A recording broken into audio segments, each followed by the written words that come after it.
इस चैनल में हर रोज मिलेंगे मोटिवेशन के कई प्रकार। आप सभी व्यूअर्स को मेरी ओर से प्रणाम और नमस्कार। तो स्वागत है दोस्तों आप सभी का आज के इस वीडियो में। आज हम बात करने वाले हैं वर्क रिलेटेड टॉपिक पर, क्योंकि हम हफ्ते के ठीक बीचों बीच बैठे हैं, तो क्यों ना हम बात करते हैं 11 ऐसे फैक्टर्स जो हमारे वर्क लाइफ बैलेंस को अफेक्ट करती हैं। तो दोस्तों इस वीडियो में मेरे साथ आखिर तक बने रहिए। मेरा नाम है जय, आप देख रहे हैं प्रोवोक्ड चैनल। तो चलिए आप और मैं शुरू करते हैं आज के इस वीडियो के सफर को।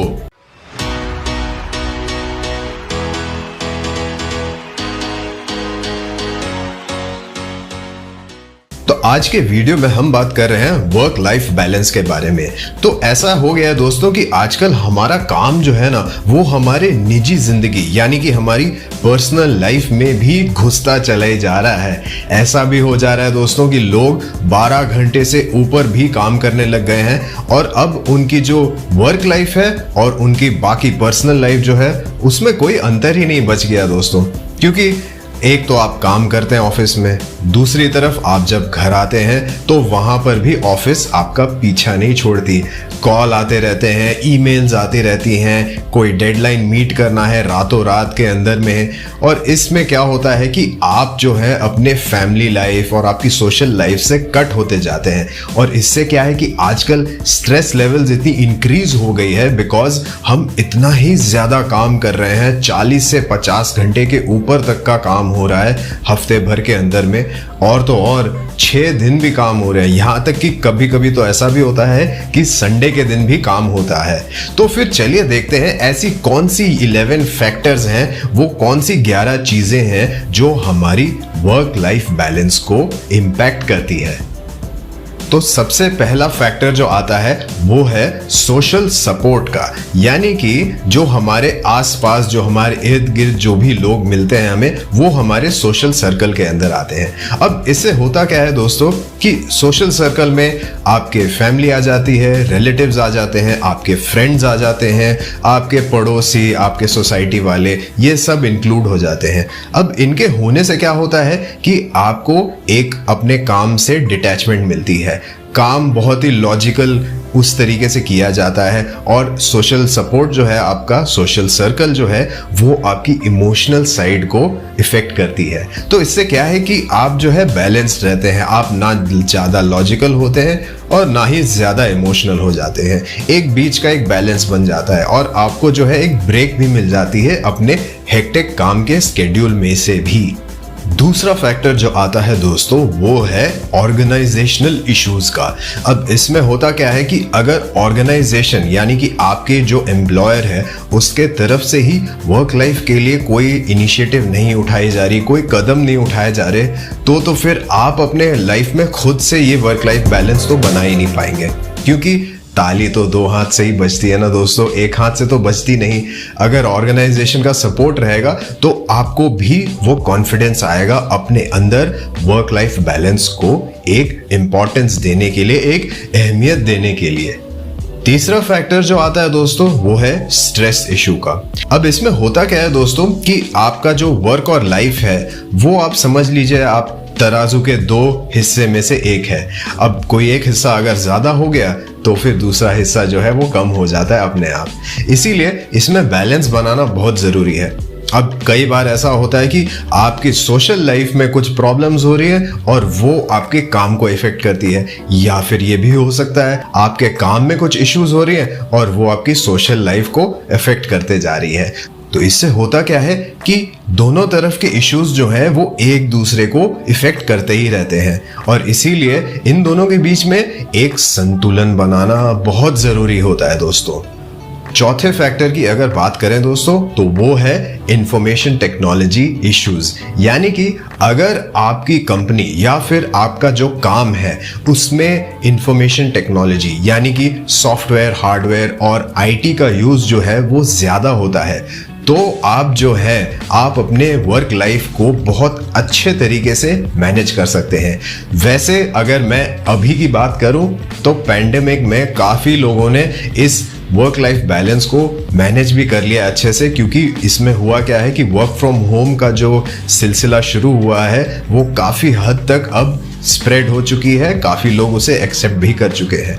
और इससे होता क्या है कि आप अपनी फैमिली के साथ काफ़ी ज़्यादा टाइम स्पेंड कर पाते हैं। और इसमें बस सिर्फ आपको करना ये रहता है कि आपको एक टाइम डिफाइन करके रखनी पड़ती है, एक बाउंड्री बनानी पड़ती है, एक सीमा बनानी पड़ती है कि कहाँ आपका काम ख़त्म होगा और कहाँ आपकी दूसरी लाइफ यानी कि आपके फैमिली लाइफ, सोशल लाइफ वो शुरू होगी। पांचवी फैक्टर की बात करें दोस्तों तो ये होती है वर्क रिलेटेड इश्यूज से। अब इसमें होता क्या है कि आपके काम पर आपका कुछ काम जो है वो ठीक से नहीं हुआ, आपके जो बॉस हैं उसके साथ काफ़ी कुछ अगर मेल मिलाप नहीं हो रही अच्छे से, उनके साथ आर्ग्यूमेंट्स होते हैं, या फिर उन्होंने अगर कोई काम ना हुआ तो आपको डांट दिया होगा।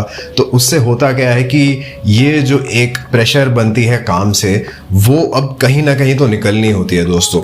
तो अब वो ऑफिस या फिर काम में आप नहीं निकाल पाते, तो उससे होता क्या है कि आपकी सोशल लाइफ में वो बाहर आती है। आपके दोस्तों के ऊपर गुस्सा आता है, आपको अपने फैमिली पर, आपके पेरेंट्स पर गुस्सा आता है, अपने आसपास के जो लोग रह रहे हैं उन पर ज़्यादा गुस्सा ये बरसने लगता है।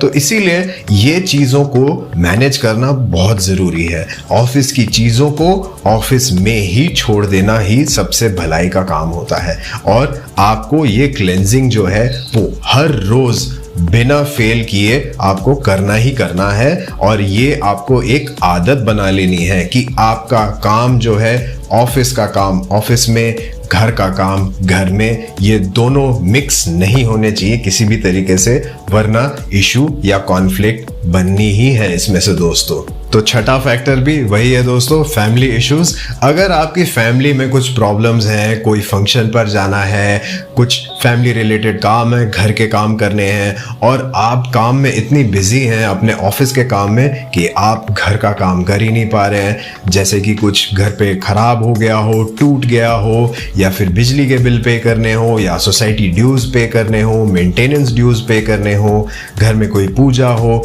बहुत सारी चीज़ें होती रहती हैं लाइफ में दोस्तों। और इन सब चीज़ों को मैनेज करना बहुत मुश्किल हो जाता है किसी पॉइंट पे, क्योंकि आपको काम पर भी ध्यान देना है और ये घर की चीज़ें हैं वो भी काम के टाइम पर आ जाती हैं। तो इनमें बैलेंस बनाने में जो है एक स्ट्रेस क्रिएट हो जाता है अगर ये ठीक तरीके से संतुलन में ना बैठे।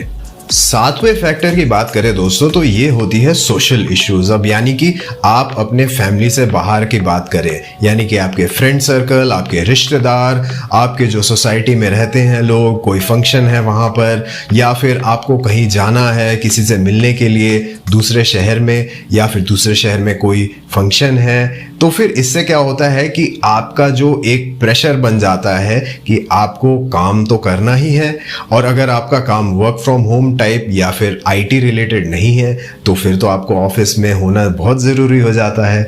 तो उससे क्या होता है कि काफ़ी सारा स्ट्रेस बिल्डअप होने लगता है, क्योंकि आपको दोनों काम करने हैं, क्योंकि दोनों चीज़ आपकी लाइफ में इम्पॉर्टेंट है काफ़ी।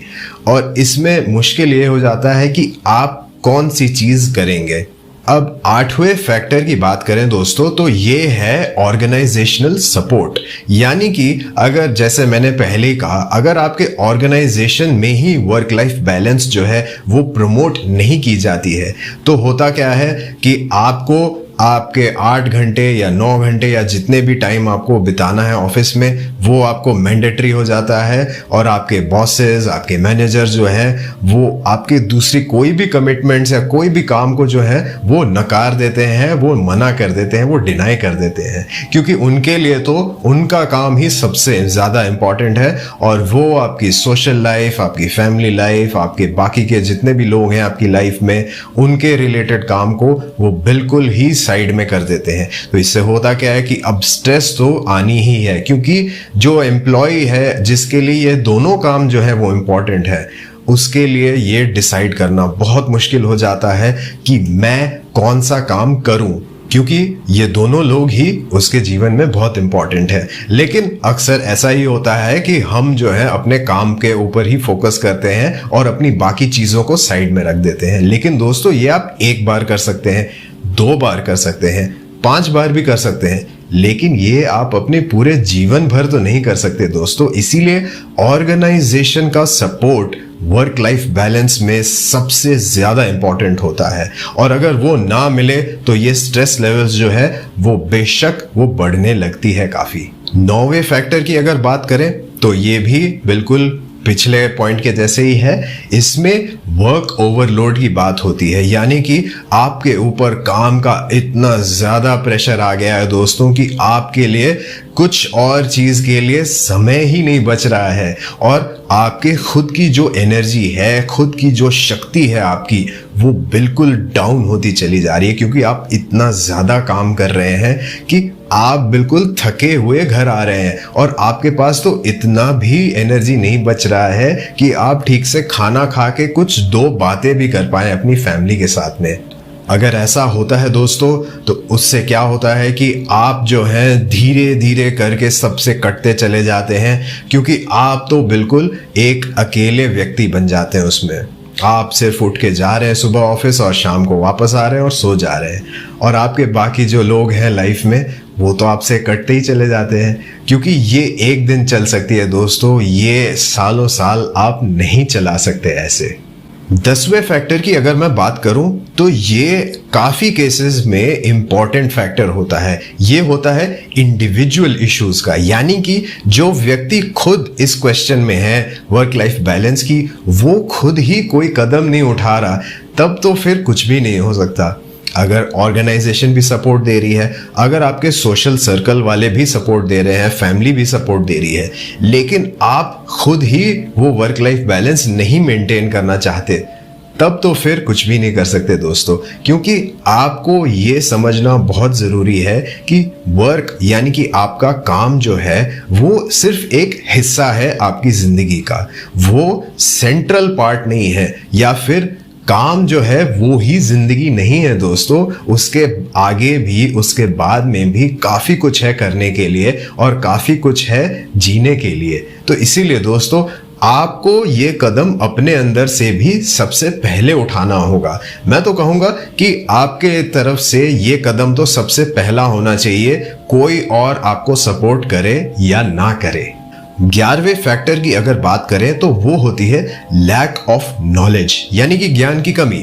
और अगर इस पर हम बात करें तो कई बार ऐसा भी होता है दोस्तों कि आप भी वो कदम उठाना चाहते हैं वर्क लाइफ के बैलेंस के थ्रू, ऑर्गेनाइजेशन भी उठाना चाहती है, आपकी सोशल सर्कल भी, आपकी फैमिली भी, लेकिन होता यह है कि सब उठाना तो चाहते हैं कदम, लेकिन आप जो है वो इस चीज से अनजान हैं कि वर्क लाइफ बैलेंस कैसे काम करती है और उसे हम कैसे अपना सकते हैं। तो इसके लिए नॉलेज लेना बहुत जरूरी है कि आपकी लाइफ में ऐसे कौन से पार्ट्स हैं जहां पर आपका बैलेंस नहीं बन रहा है, और ये चीज समझना बहुत जरूरी है, क्योंकि तभी आप वो कदम उठा पाएंगे जिससे कि आपकी बैलेंस लाइफ जो है वो आपके सामने आ जाए। वरना आप बस सोचते ही रहेंगे कि मेरी लाइफ बैलेंस ही नहीं हो रही और मैं इतनी कोशिश किए जा रहा हूं लेकिन कुछ भी नहीं हो रहा। दोस्तों इसके लिए सही तरीका और सही ज्ञान जो है ये दोनों जरूरी है, क्योंकि तभी आप वर्क लाइफ बैलेंस को अच्छे से मेंटेन कर सकते हैं। तो दोस्तों आज की वीडियो में बस इतना ही। उम्मीद करता हूं ये वीडियो आपको पसंद आई होगी। जरूर से लाइक कीजिएगा और अपने दोस्तों के साथ में शेयर कीजिए, ताकि वो भी जो एम्प्लॉइज हैं वो समझ सकें कौन से ऐसे फैक्टर्स हैं जिसको अगर वो एड्रेस करें, अगर वो अपनाएं, तो उससे उनकी वर्क लाइफ बैलेंस जो है वो बरकरार रहेगी। और हाँ, कमेंट सेक्शन में मुझे जरूर बताइए कि इन 11 फैक्टर्स में से आप कौन सा अपना चुके हैं और कौन सा है जो आप अपने लाइफ में लाना चाहते हैं। मैं सुनना चाहता हूं आपके बारे में भी। मैं आपसे मिलता हूं अगले वीडियो में, तब तक के लिए इजाजत मांगता हूं। धन्यवाद।